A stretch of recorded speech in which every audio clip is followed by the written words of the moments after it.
Welcome aboard, everyone. You're listening to Up and Foiling, the R2T podcast, where we ride the highs and lows of the America's Cup and SailGP.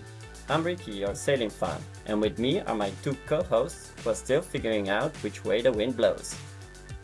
Hello everybody, hi guys, I am Matteo, for the friends, Theo. I'm here for the speed actually. I am a long time Formula 1 fan, but now I'm getting to know the world of sailing thanks to Riccardo, and hopefully by the end of this season, by the end of the Americans Cup, I will learn what a ley line is. Hi guys, my name is Riccardo as well, but for the friends I'm Big House. Actually I'm a pretty long sailing fan, but mainly on very slow boats like cabin boats for holidays. And I'm here just to learn how this very fast foiling boats are flying. And I think it's super fun to watch all the America's Cup, all the SailGP. Together, we're here to chat about the most thrilling moments on the water with zero technical jargon, or a little bit, and 100% fun. So let's get up and foiling. All right.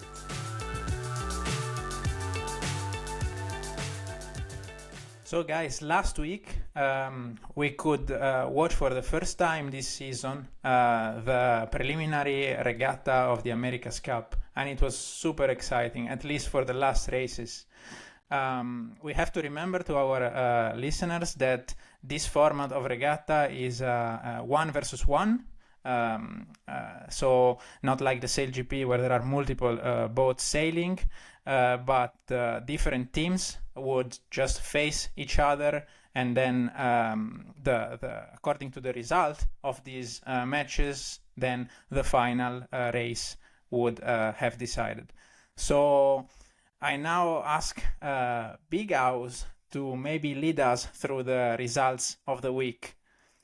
Yeah, sure, definitely. I mean, the last race was fantastic. We've seen like Luna Rossa having a super nice match with the America's Cup defenders, so like winners. The Kiwi team, New Zealand, they were like a very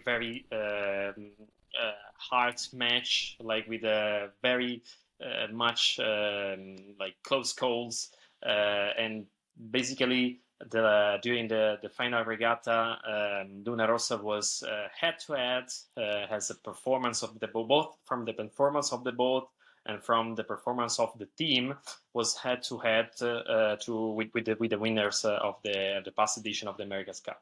Then, unfortunately, with a lot of penalties, they had just to give water to the competitors, and they had like the possibility to get the final result at home. All the regattas of the preliminary edition were, let's say, in the beginning they were a little bit slow. We had some technical issues, but we can expect them from the preliminary state of the regatta. But then, as soon as the preliminary, the 4 days of preliminary regatta went on, basically all the technical issues have been solved by the various team with a super high efficiency in less than a few hours. Sometimes it took more. But actually, at the end of the first 4 days, the matches were more and more exciting, with a lot of action, with a lot of jumps, with a lot of super fast matches. So actually, That's right, guys. We really had a blast right at the end. The races were improving all the time. The first ones were a bit, who won the start, won the whole race, but then we saw a few overtakes. I remember the one of Alinghi, like with, I think it was Luna Rossa overtaking them when they had that big fly out of the water, right?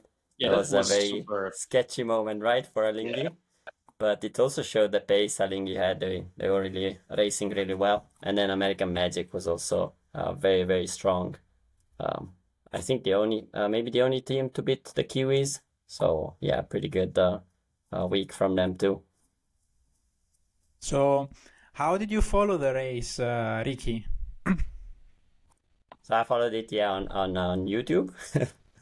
And yeah, you kept you had Also them from the America's Cup splitting up the live into different races was pretty good because it gave us a chance, right, to watch also some recaps at the end of the day, and that's good to fast forward like maybe some a bit more boring races, right? Yeah, so what I found very interesting on YouTube, actually, I think the whole America's Cup will be broadcast on YouTube, but from a person that has never seen a boat race, I really found very interesting the usage of augmented reality, and as well when they were showing the wind field in the region of the race. That was super interesting to see. Right, that's Because a it's new something. tech from Capgemini. It's like this. They partnered up with this group, and they have this new tech. It's new. They didn't have it last time around, 4 years, and they don't have it in SailGP either. So it's very interesting to see this map of the pressure on the water, and it's cool because you see a little bit what the sailors would like to see, right? And the ability to connect the dots. You can really expect who's going faster and who's slower because they're maybe on a more favorable side of the course. So yeah, good spotting. Yeah, it's something we don't get to see, but it's something that the people on the boat would really love to know where to go to get the best wind, Yeah, Yeah, actually, they definitely. have Spiti to. Lambruni would love to have that. Yeah, they just have to basically to look at their experience in that field. It's not possible to have this kind of images on board. They have some screens, but from the what it was possible to see during the matches and what I watched it on Italian TV, so actually on a different platform. So I'm not used to YouTube commentary, but they explain that people on boat are actually using a lot of electronics instruments as well, but they don't have this graphic super wow images of the wind. So, but I'm pretty sure they have a lot of information compared to the old boats. These new boats are amazing. So all in all, it was a great show, especially at the end. But for us, it's very interesting that it's entertaining. But now we should maybe talk about the real matter here. So who was really winning and who was staying a little bit lower than the expectations. And for this, I would ask our expert, Ricky, to maybe give us an overview of what he thought before the week and what were his impression after these races. Yeah, so the overall standings came up pretty much what we expected, right? We had on top the two teams that made the America's Cup the last time around, so Luna Rossa and Emirates Team New Zealand. And so we'd expect them to be strong. Luna Rossa was particularly strong. I believe they showed a really good pace, especially in the last race. They managed to catch up quite a lot of ground to Emirates. And then you have like a mixed group, I believe, of maybe American Magic that were consistent. They showed pace. They have Tom Slingsby on the helm, on like in the driver's seat, and he's like multiple champion of the CLGP. He's won a lot of races there. He just lost the title this year, but he's really a strong one in CLGP, and I'm glad he's joined the American team for this America's Cup. And then I think the dark horse was Alinghi, really. So they came out. It's the first time with these boats. They didn't participate in the previous America's Cup. And they really showed some good pace, good decision making.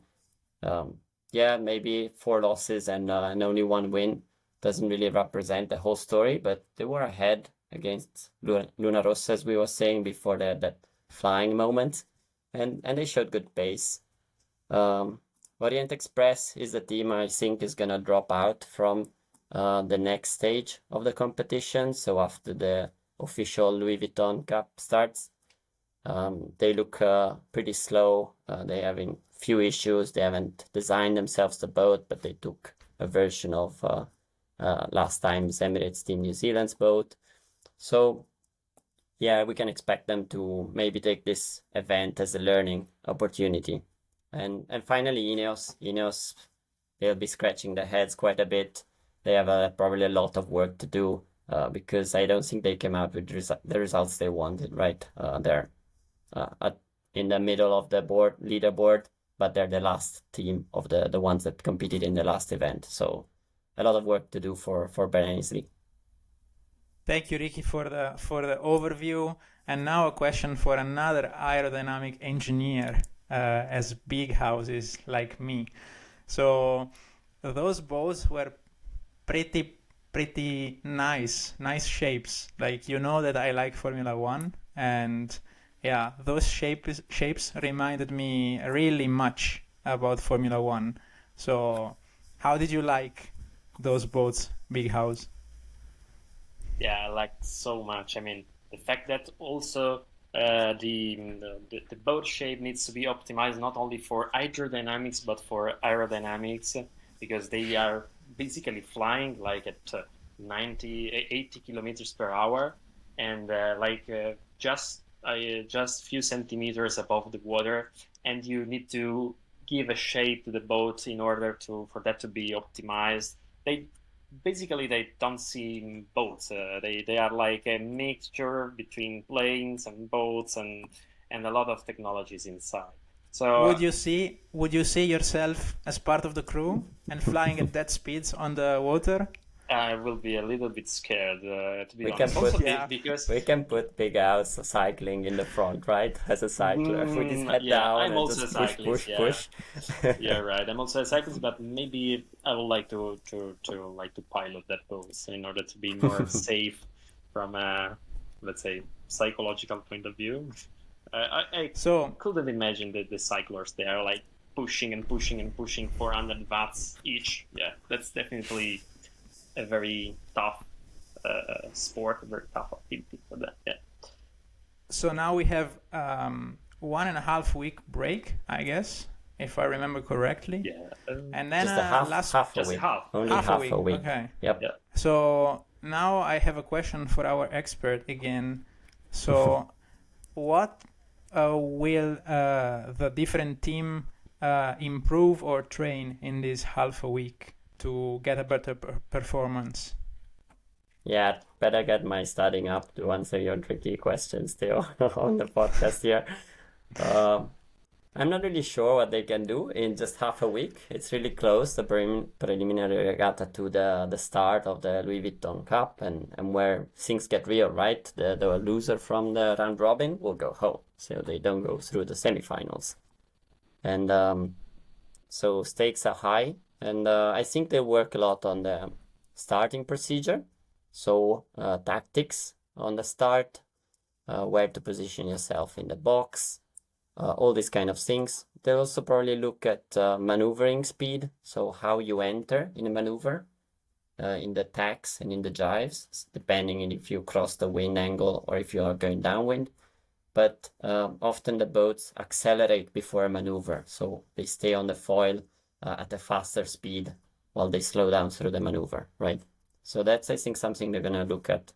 And then different modes. Modes are very important. In the sailing, we've seen that when there's body contact, let's say, so the boats are really sailing very close, right? If you have a boat that can sail a higher mode and really enforce that right of way on the other boats, that's really something that can help you win or lose a race, right? Because we've seen a few close starts that then have been won only because one boat was boxing out the other, right? So that's critical, right, in the first seconds after the start. That's maybe something they're gonna look at. I don't know. Maybe the teams can tell us, right? If they hear us and comment in the section. And with this, guys, we wrap up our dive into the preliminary regatta of the 37th America's Cup. It was an amazing start for Team New Zealand and also a very good start for Luna Rossa, which, by the way, as 3 Italians, it's our favorite team. Yeah, Of course it absolutely. is. Yeah, exactly. I mean, the preliminary were a very slow start, as I was saying before, but actually the things are improving and getting hit up pretty soon. I mean, like we would just need to see and how the things are getting serious in Louis Vuitton round robin. And who is going to sail through the semifinal and who is heading home? I mean, this question is what we three are asking us, and I guess we'll find out soon. So join us next time on Up and Foiling as we break down the next results of the Louis Vuitton Cup. See you then!